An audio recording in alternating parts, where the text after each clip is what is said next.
Chers internautes, bonjour. Nous vous entretenons à l'heure qu'il est sur un sujet enclin à l'actualité. Le sujet dont question est le suivant. ONU, où es-tu? ONU, connais-toi toi-même. Par ce thème, nous voulons interpeller l'ONU à pouvoir faire davantage, à pouvoir se ressaisir partant des objectifs qui sont les siens depuis bientôt 80 ans. Parce que l'ONU va totaliser le 24 octobre prochain 80 ans depuis qu'elle a été créée. C'est la raison pour laquelle nous saisissons l'occasion pour l'interpeller à pouvoir faire davantage en rapport à l'actualité de l'heure. C'est quoi l'ONU? Autrement dit, la définition de l'ONU. L'ONU est un sigle ou une abréviation qui veut dire Organisation des Nations Unies. L'ONU a été créée le 24 octobre 1945, après la Deuxième Guerre mondiale. De suite des conséquences désastreuses de cette dernière, les nations du monde se sont réunies pour pouvoir instituer, ériger cette organisation afin que la paix soit de mise sur le globe ou la planète. Comme pour dire que l'ONU a comme objectif le maintien de la paix sur la planète, la protection des civils en temps de conflits armés et la promotion des droits humains ou la promotion des droits de l'homme. Depuis qu'elle est créée, l'ONU s'est toujours bien acquittée de ses devoirs ou obligations. Nous pourrions dire que depuis 80 ans, l'ONU est à 80% également irréprochable.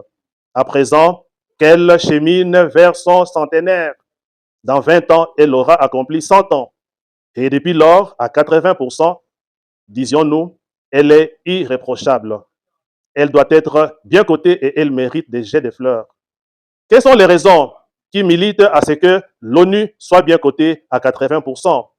La première des raisons, c'est que ses objectifs sont nobles, comme je les ai annoncés, à savoir le maintien de la paix est une bonne chose, parce que la paix, c'est le nouveau nom du développement. La protection des civils en temps de conflits armés, parce que sans civils, sans personnes humaines, il n'y a pas de développement. Le monde ne sera pas allé de l'avant. Et, comment dirais-je, la promotion des droits de l'homme. La promotion des droits de l'homme, qui est son troisième objectif, est une très bonne chose. Parce que là où les droits de l'homme sont respectés, effectivement, il y a le développement qui s'ensuit.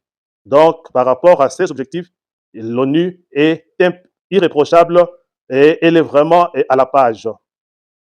La deuxième des raisons qui font que nous puissions lui jeter des fleurs, c'est en rapport avec son emblème.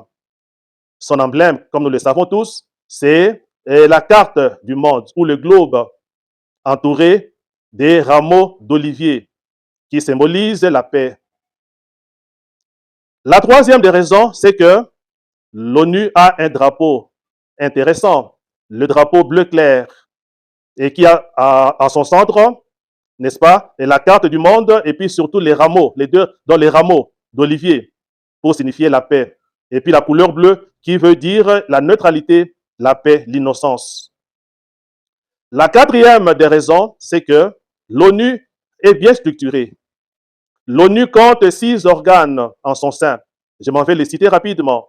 Le premier organe est l'Assemblée générale, qui regroupe 193 États sur les 195 que compte le globe.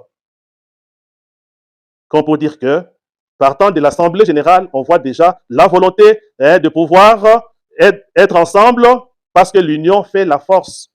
C'est une grande vertu. Et avec raison, nous jetons des fleurs à l'ONU quant à ça. Le deuxième organe, c'est le Conseil de sécurité, qui regroupe 10 États, dont 5 sont permanents et avec droit de veto.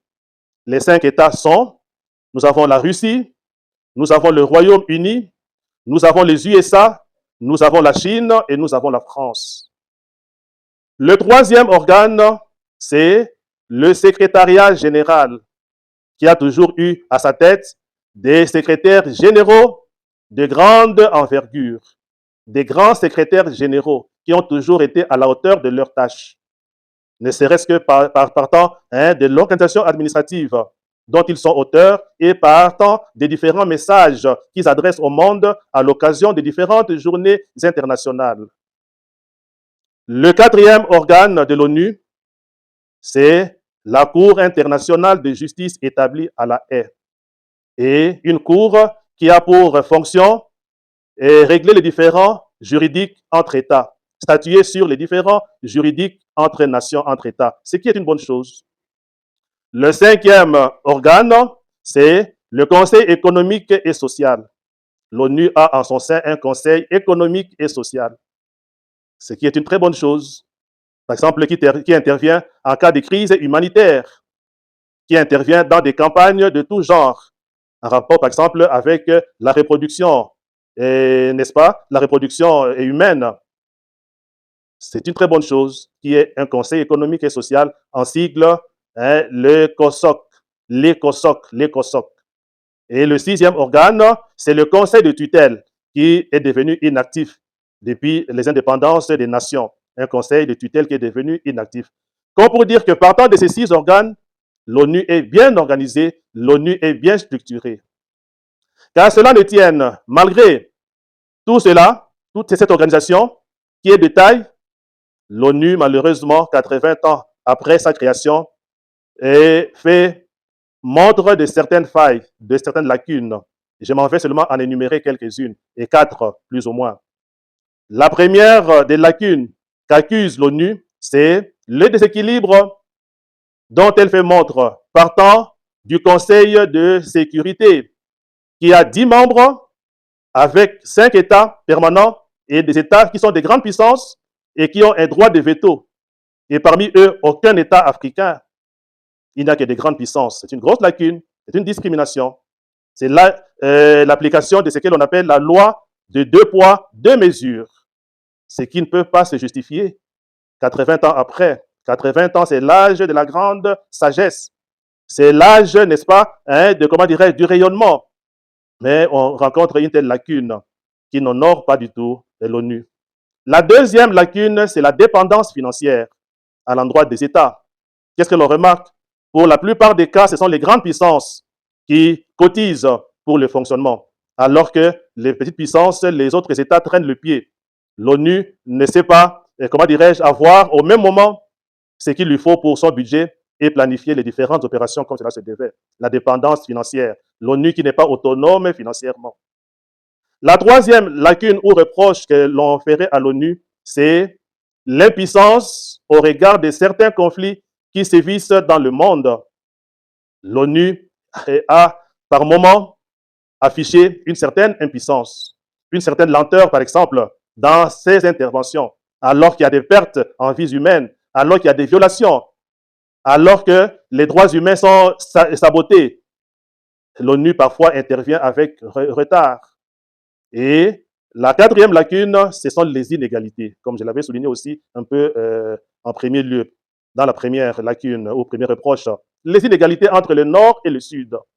Qu'est-ce qu'on remarque? Le Nord est bien représenté au sein des organes, tandis que le Sud est mal représenté. Voilà pourquoi nous disons que partant de toutes ces donnes, de tous ces éléments, 80 ans après, l'ONU a à se ressaisir. À présent que le tournant est amorcé vers son centenaire, l'ONU a intérêt à se ressaisir. Elle a une armée impeccable, les casques bleus, en qui tous et toutes font confiance. Que l'ONU puisse se ressaisir. Que l'ONU puisse rectifier le tir là où il y a lacune, surtout en matière de son impuissance ou de sa lenteur dans les interventions pendant qu'il y a conflit quelque part. Pour n'en citer qu'un seul, dans notre pays, la République démocratique du Congo, depuis 30 ans, la guerre sévit. Une guerre aux conséquences affreuses. Une guerre qui a décimé des populations. L'ONU est là, partant de sa mission, est appelée, dénommée MONUSCO, mission onusienne au Congo. Mais il y a recrudescence des violences. Il y a des guerres à répétition, surtout à l'Est. Qu'est-ce qui se passe ONU? Qu'est-ce qui se passe ONU? Où es-tu ONU? Où es-tu MONUSCO? vers laquelle tous les regards du monde, et particulièrement ceux des Congolais, sont tournés. Où es-tu, ONU? Où es-tu, MONUSCO? Tâche de te ressaisir. Tâche de pouvoir remettre la pendule à l'heure. La RD Congo n'est pas n'importe lequel des États. La RD Congo, une fois en paix et une fois retrouvée ou recouvrée une paix durable, peut bien servir au rayonnement du monde ou de la planète dans l'ensemble. ONU, ressaisis-toi. ONU, fais davantage. ONU, va au-delà. ONU, nous avons confiance en toi et nous attendons beaucoup encore de toi. Il n'est pas tard pour mieux faire. 80 ans, c'est le moment justement de te ressaisir avant que tu n'accomplisses les 100 ans que nous souhaitons de tous les vœux. Et même plus, pourquoi pas, pourquoi pas, pourquoi pas. Merci. À suivre pour le détail dans notre prochaine édition, précisément partant de la page Facebook. Merci.